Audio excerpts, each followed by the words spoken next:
It's showtime. It's showtime. What's up, everybody? Happy Friday. Happy Friday. Let's jump on. Let's make it a good day here, folks. We're jumping on live. Hello, hello. Episode 84. We're going for Q&A Friday, number 14 here today. So make sure my microphone's working. Hello, everybody. Hello, everybody that's watching from home. Hello, everybody that's listening from your car. Hello, hello. We got some good questions here today. Welcome to the School of Shred. Welcome to the show that's designed to help you shred your old and make better your new. I'm going to type one last question that I'm going to bring to the table that was asked this week in the School of Shred. So we had this question, and I thought it was pretty good. So I just thought of it. I'm going to go ahead and throw it in. So throw a flex emoji in the comments. There we go. We already got people flexing. We already got people flexing in the comments. We got lactic acid building up in the comments. Does coffee and tea? Okay, that's the last one we're going to do. So if you guys are watching this right now, what I want you to do for me is ask any questions you have live. We're going to finish these guys off. So we had 3 questions today. I just added a 4th one. Might be quick if we don't get any questions, but that means that there's time for you to ask questions live. So if you guys want to interact a little bit and you got anything that's on your heart, on your mind, go ahead and share it. But this show is brought to you Monday through Friday at 9 a.m. on Facebook, YouTube, Instagram. And then we go on Spotify and iTunes if you want to just take the show on the go. We're here to talk about holistic health and fitness, which is the mind, body, spirit in the truest sense of the word. So at the School of Shred, Shred stands for the curriculum, the 5-part system that we have at the School of Shred, which is the spirit module, the habitat module, the recovery, the exercise, and the diet. That spells shred. So that's really why this whole thing is shred. It's about the school, the online health academy. That's what we do. You can go to theschoolofshred.com. You can enroll there for your first quarter and pay your tuition to come to the School of Shred and relearn and rediscover what holistic health and fitness is. Okay, we're very defined. We have assignments, weekly assignments. We have weekly meetups. You get live coaching from me. When I get done with these shows every day, I go live on our community chat. Just like this, and I answer any questions and troubleshoot for our clients individually on there. So great opportunity. Go to theschoolofshred.com and you can learn more there. So let's go ahead and get started, eh? So we're going to jump up this first one. Here we go. So let's see who we got on right now. What's up, Michael? How you doing, Michael? Flex it up, man. We got Worldwide Planksta just joined on Instagram. What's up, brother? Or sister, I don't know, but thank you for being here either way. So first one we're going to hit up today. How do I know if I am overtraining? How do I know if I'm overtraining? So this is a good one. So there's a few telltale signs that you can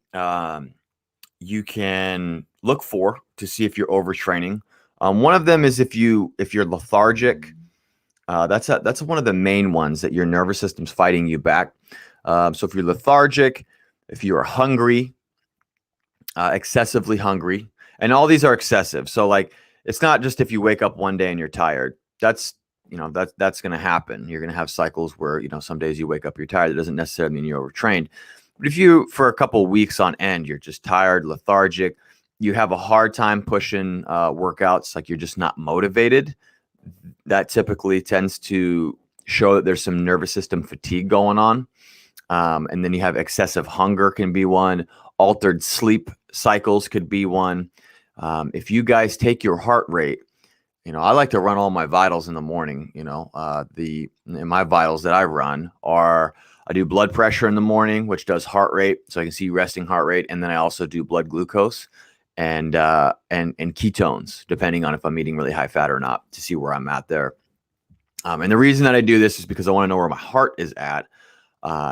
And so, for instance, I was talking today to my lovely girlfriend, my lovely spouse, and my heart was at like 62 beats per minute at the beginning of the week.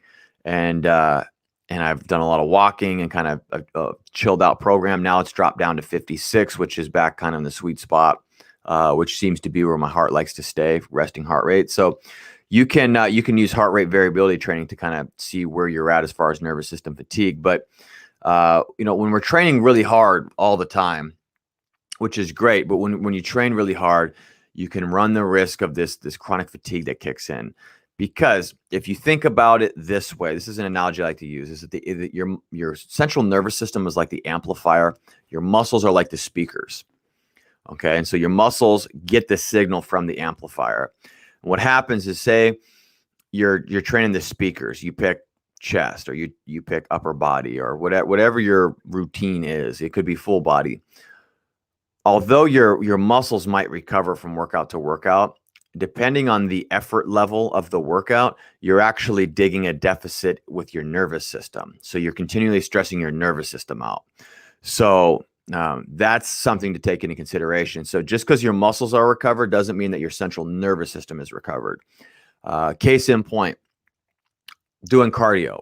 So if you're doing resistance training, which is an anaerobic activity, usually, I mean, you could do it aerobic, but usually an anaerobic glycolytic type activity, high heart rate, you rest, heart rate comes down, high heart rate again. You're creating energy without oxygen. So it's anaerobic, not aerobic. But when you're doing that, you are stressing your nervous system out. Okay. Now, if you're doing that 3 days a week, and then on the other 3 days, you're doing cardio, which could open up to a lot of different forms of exercise. This is why I do the quotation marks. For those of you who are just listening, I'm doing quotations with my fingers. I'm doing the bunny ears. Because if you're doing cardio, you could do aerobic cardio, which I love. Humans are designed for activity. We're designed for low-level activity. It's not very contraindicating to walk or to do low-level stuff, to do yard work and things like that.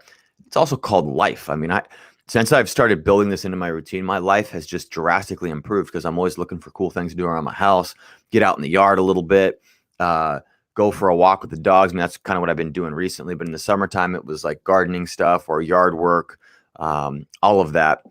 But just even going for a walk with the dogs. So there's a few different types of cardio. There's like running sprints, and then there's walking. So if you're doing like 3 days of hard lifting, and then on those other days, you're doing HIIT cardio. So I used to do this thing on my spin bike, which was 15 minutes.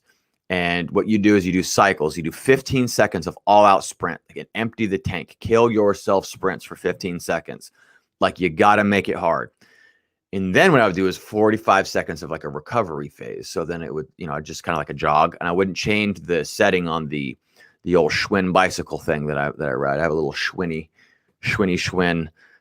spin bike, a Schwinny spin bike.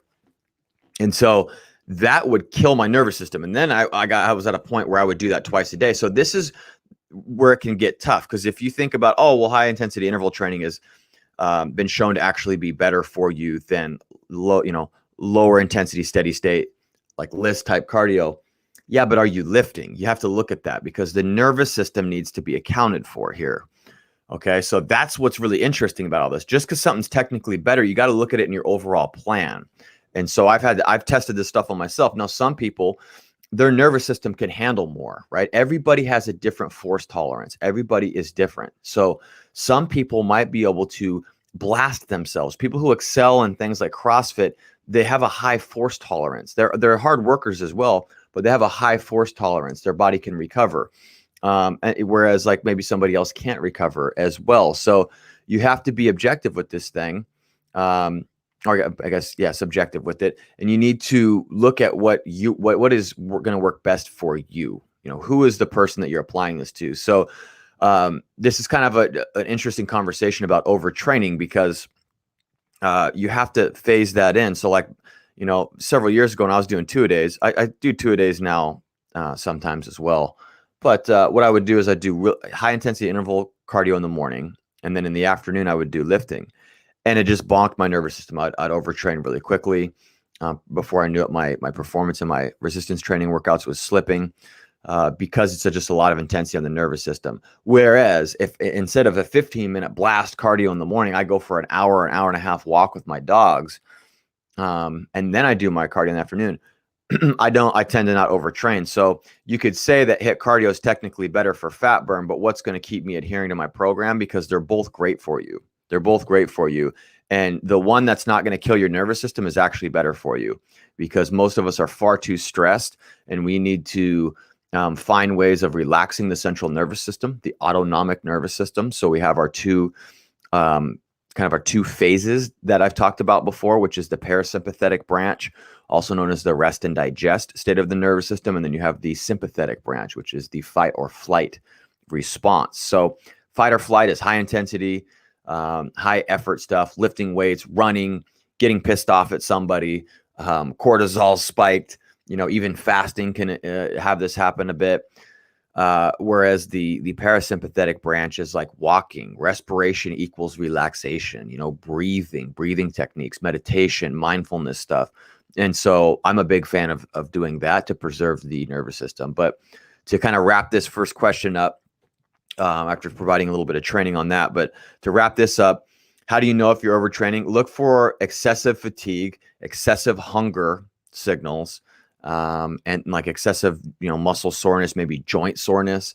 If you have some orthopedic soreness, you got inflammation, you're going to want to look at that. There's a lot of moving parts to that. It could be diet. It could be you're not sleeping enough, but all of these things contribute to this thing that people call overtraining. Overtraining is you're basically the way that I define it, because I think we could probably come up with 10 different definitions, just like strength. The word strength is a very loaded term, but overtraining to me is that you're exceeding your body's current force tolerance over time, and your body starts to fight you back. There's overreaching phases that are calculated in certain types of athletics.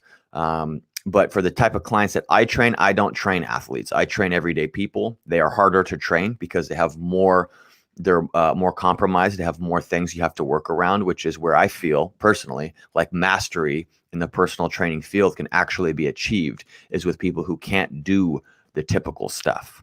I think that's where it makes you go back to the drawing board and have to rework your plan, as opposed to just training highly tolerant stud athletes, which is cool in its own right. There's a deep science to that too. But I spend most of my time trying to help everyday people get out of obesity, and improve their health, decrease their risk for cardiovascular disease and insulin resistance, which is what I feel like is very, very important in these times right now. So we're going to move on to question 2. Thank you for that question. I hope that answered it. I'm sure it did. That was a nice long one.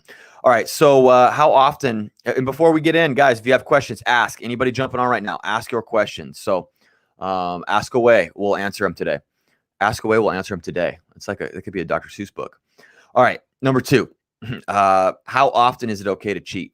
Okay. So I have a different kind of philosophy with the cheating thing. So because I used to do this, I used to do the cheat meal, but what happened is it turned into binge eating real quick, because it was restrict, and then blow it out. And then I tried the if it fits your macros thing for a while, for a couple of years, where I would track my calories really closely and then allow myself some treats in here. The issue that I had with that is trying to stay lean. I was not getting enough of the right foods to create the neuroregulatory effects that regulate your appetite, right? So if I'm trying to sneak in some treats here and there, like maybe, a few cups of ice cream at night, I just got to a point where I'm like, for the amount of calories and the macros that it takes me to have that ice cream at night, I could have twice as much yogurt and berries on it.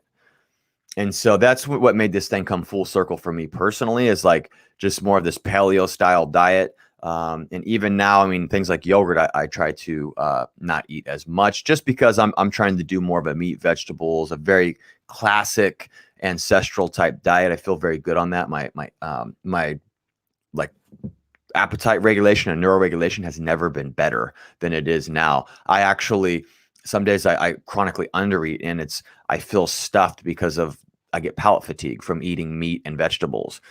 You get palate fatigue where you actually get full much quicker if you're not bouncing back and forth between having, carbs and meat and, vegetables, and then fruits, and then, or sweets and all that. I mean, take a bag of chips, for example. I mean, that is not going to get you full. And then anything with high fructose corn syrup. High fructose corn syrup has been shown to actually have an anti-satiating effect. This is talked about in a book called Good Calories, Bad Calories. Oh no, not good. That's Gary Tobbs. Um, um, the calorie myth. I believe it's the calorie myth, but either way. So anyway, so how often do you cheat? So I don't think about cheating anymore. What I think about is high calorie days. So for me, a cheat meal or a cheat day would be what I would just consider a nourishment day, a high nourishing day. So if you're trying to live lean, typically you're not eating a ton of food. Like, I mean, arguably, I mean, I eat quite a bit of food, but at the same time, it's like, when I used to do a bunch of processed refined carbs, it was usually a lot more. Now it's pretty basic, but if you're in this calorie deficit, you're exercising a lot, and say you're doing fasting and all that, and you start to feel a little bit run down, I do a nourishing day. All right, it's a balanced day where what I do is I feed on a bunch of good whole foods, and I just eat until I'm full, and then I might eat a little bit extra. Now, nourishing days, I might make a healthy version of a pancake or a waffle or just something like that, like something that seems like it would be a sweets or a sweet thing, but it's made from good ingredients. So I do a lot of my own homemade stuff. So I wrote a recipe book where I have probably 5 different options for making like pancakes and things like that. I also like to do a protein pudding. That's a big one, but I put like a good protein powder in there, like a good chocolate protein powder. I do coconut oil. I'll do a full fat whipping cream. I'll do bee pollen for some good micronutrition. I do raw honey. So the what is it? Hanukkah honey. I'll do some of that in there, and then I usually shave a little bit of coconut butter, as well as what's the other thing that I put in there? Oh, sometimes I put almond butter in there. So there's a lot of stuff, a lot of fat, right? But I'll load that thing up, and that's a very, very sweet, indulgent meal. So that's something I'll do. Or I just eat a ton of steak, ton of meat. Like right now, I'm smoking a brisket. It's Friday. It's time to party. We're partying at 8 a.m. at my household right now. I threw a brisket on that's going to be smoking for like the next 8 hours. That to me, I mean, the way that you cook, I've learned to cook better over time and over the years. And to me, eating extra portions of meat, red meat, and all that, to me is very, very indulgent. Or having like a pound of fish is really indulgent to me now at this point. So eventually you might get there. So that's how I feel about cheating, is it should just be a high calorie day, a high nourishing day. Now, occasionally I do it a lot less now because I try to stay away from these polyunsaturated fats. It's becoming more of a non-negotiable for me. I just stay away from them. However, a while ago, I did buy, like 4 months ago, I bought a big thing of like these king size Reese's bars from Costco, right? I know the guy talking about health all the time has those in his house, but at this point, I haven't had it in a couple months, but I was doing it like every few weeks or every couple months, this is very, very spread out. This is not once a week. I'd have 2 or 3 of them, and I'd just crush a few candy bars and just take care of my sweet tooth craving, like watching a movie or something, and then get back to my normal plan. Now I prefer to do that protein pudding because it's just healthier, and I can put good fats in there, and it nourishes my body more. But you can get away with probably doing once a week. The thing is that you have to look at your goal. So are you losing 1 pound to 1% of your body weight per week? If your goal is fat loss, losing 1% of your body weight per week at a maximum is good. All right, it's a good goal to have, at least 1 pound. If you are on point with your plan, then there's no reason that you can't have a meal, a cheat meal on the weekends or whatever, and go out with your friends. If it's a social meal, like you're going to go out, you have to decide what that is. It could be a once a week, it could be twice a week, it could be 3 times a week. I go out and have a social meal at, say, a place like Red Robin. I was doing this before COVID a lot, after like jujitsu. I'd go with a good buddy of mine, and we'd go have a beer and a burger, and I'd get my burger wrapped in lettuce, and I'd have like a side salad. Now that felt indulgent because I was at a restaurant. I like being in restaurants. And I had the beer with it, but same time, it's not really that high calorie. It's not really food that's not on my plan. So, you have to figure out what that is for you. I have a lot of clients that ask me this question, and what I tell them is like, give yourself once a week, once a week where you go out, like say on the weekends, and you can do this thing. I think psychologically you need to be very careful about how you set up this cheat meal, this blow off meal, because what it's doing is it's training your mind that your 6-day a week program that you're doing is not good enough. Like there's no reason you can't make tacos super healthy from home. Or I mean, not even super healthy, just earth grown foods, which is, which is how we should just see food. Healthy food should just be seen as good, tasty food to us. That's the issue in this country, is we've gotten to a point where we think that, all of these like overly processed foods are the good foods, and we have to sacrifice to eat what has been around for thousands of years. Like we're not giving whole food enough credit, I don't feel. So that's why I'm big on the psychology of it. But in reality, whoever asked this question probably just wants like a quick answer. So the answer is, you have to decide on what is your goal. Are you reaching your goal? If you're reaching your goal, then go ahead and have a relaxed meal a few times a week. But that is just a very, very arbitrary number, because if I'm not working with you, I have no idea. So, whoa, Instagram just shut down on me. Instagram's saying, hey, dude, you're done. Here, let me get going again on this. For those of you listening right now in your cars, there we go. We're back. We do this thing on many, many channels here. Okay. So this is not just like I'm just recording podcast thing. We're doing, we got people saying hi from all over the world here.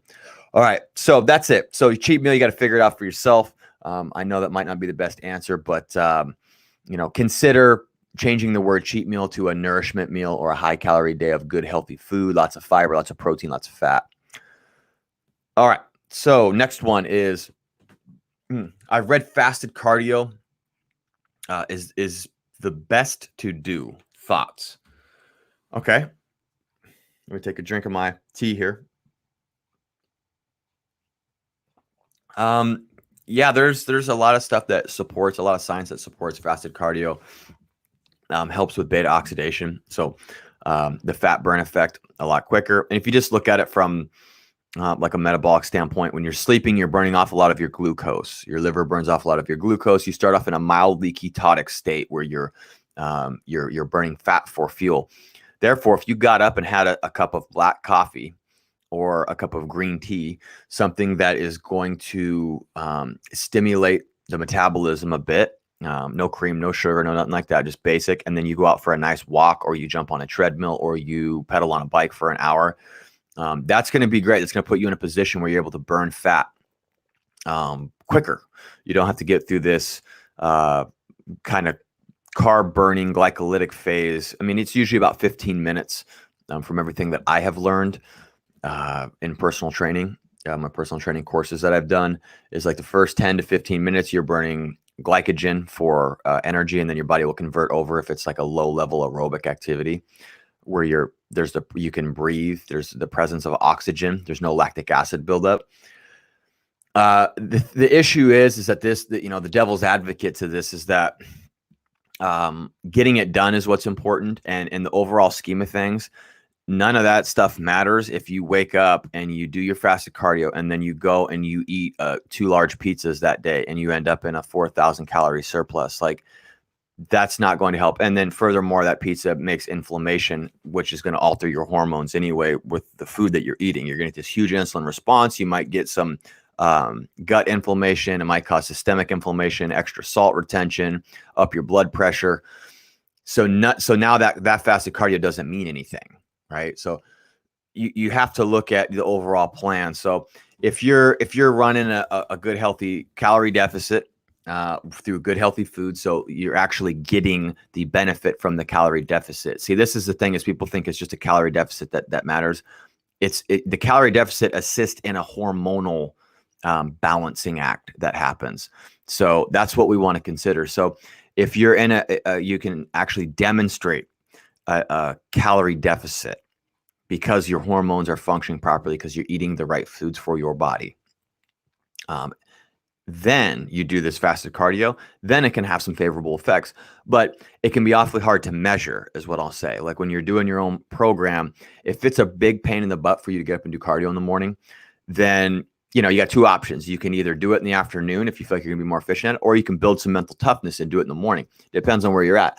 I'm a big fan of mental toughness, so you should just do some hard things sometimes. Like if you don't like doing it, then do it in the morning. For me, I get up. I have a different routine. I don't exercise in the morning. So I get up, I read, I nourish my brain. I try to get I focus on my brain in the morning. That's what I try to train. So I focus on the brain. I read, I get my to-do list done for the day, and I do all my work later. I go walk with my dogs, usually after the show and after I do my support session with the students at the school. And then I will go and do my exercise in the second half of the day. So you can do it however you want. But so fasted cardio, we're basically splitting hairs. Now, splitting hairs is important. That's what I do as a trainer, but it has to be tailored to the client. So it depends on your day, how your day looks. Are you less likely to do it in the afternoon? If that's the case, then you should do the cardio. Are you trying to bag on the fact that this is going to be complete all your hopes and dreams for your fat burn potential? Maybe not. Maybe focus more on the cardio, just doing it in that day. That's going to be more of the thing to look at. And then it depends on what type of cardio. Fasted HIIT cardio might be tough for your nervous system. You actually might be able to burn more and have a harder workout in the second half of the day because your nervous system is awake.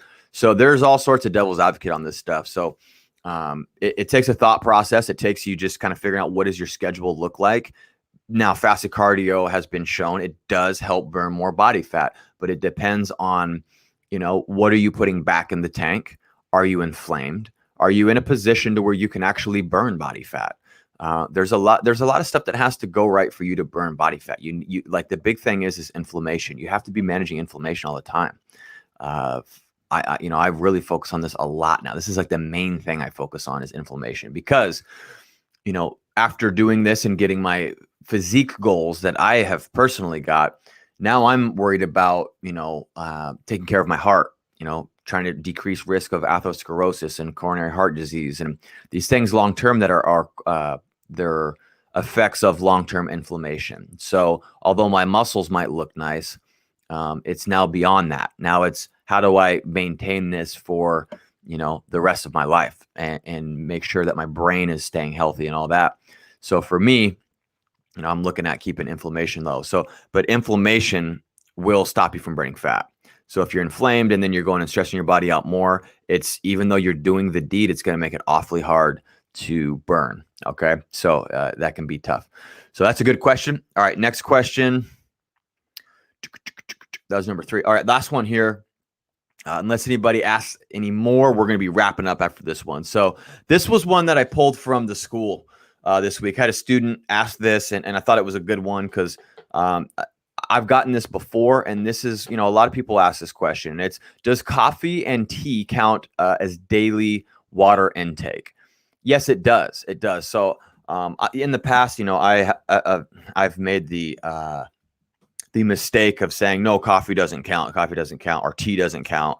I've said coffee because it's a diuretic and it helps, it pulls water out of you. That's not a bad thing. It's not like that's going to dehydrate. If you're drinking water, that's not going to dehydrate you.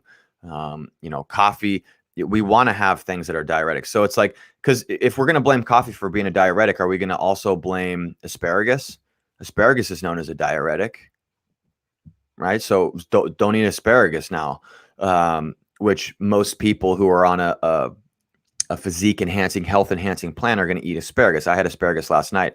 So we want to look at that, So a diuretic effect is not necessarily a bad thing. Coffee has antioxidants in it. Coffee is good for you. Coffee stimulates your metabolism. It helps beta oxidation, which is fat burn.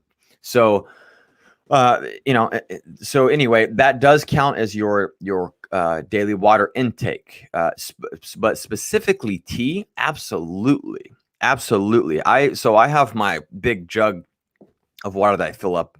It's what is it? 50 fluid ounces or something like that, or 70 fluid ounces. I fill that bad boy up numerous times a day. No, it's 50 fluid ounces. I fill that guy up 3 times a day. And that right there, I use that for all of my water consumption. So not for the coffee. Coffee is just kind of its own deal, right? Because it's already mixed up. But when I do tea, I usually are measuring from that, and keeping a good track of that. So coffee and tea does count as your daily water intake. If you're thinking about like, well, what about kombucha? What about fluids? Honestly, you guys, fluids count. I mean, fluids do count. If you have a kombucha, I mean, that's going to be 12, 16 ounces of water that's in that kombucha. What I don't recommend is you're trying to get up, 15 milliliters of body weight per pound, or 15 milliliters of water per pound of body weight you have in like drinking kombucha. You want to drink most of it in water, but these drinks here and there, like a cup of tea or, a cup of coffee a few times a day, or, have a kombucha, or you have sparkling water. Sparkling water that's perfectly acceptable as well. I trained an orthodontist who said that that it messes the balance, the alkaline acid balance in your mouth up. So what you want to do is, if you're drinking these things that are carbonated, try to swish your mouth out with water when you're done. When you sip them, or drink through a straw. I mean, some people have heard of that, but you still want to swish your mouth out with water when you're done, so it's not eating up the enamel and messing up the pH balance in your mouth with these carbonated drinks. But all this stuff counts. So what doesn't count is Coca-Cola, Gatorade. Maybe I shouldn't say their names, but sports drinks, soda pops, things that got sugar in them, those are not going to count. You shouldn't be drinking those. You shouldn't be drinking those and listening to this show at the same time. So anyway, that's it for episode 84. You guys have a great weekend. This was the Q&A Friday, number 14. We will see you on Monday at 9 a.m. With that, I want you to stay strong and healthy in body, stay relentless and energized in spirit, and stay determined in your pursuits. You know what to do this weekend, school. Go be happy, healthy, have fun. And I'll see you on Monday morning. Until then, class is dismissed.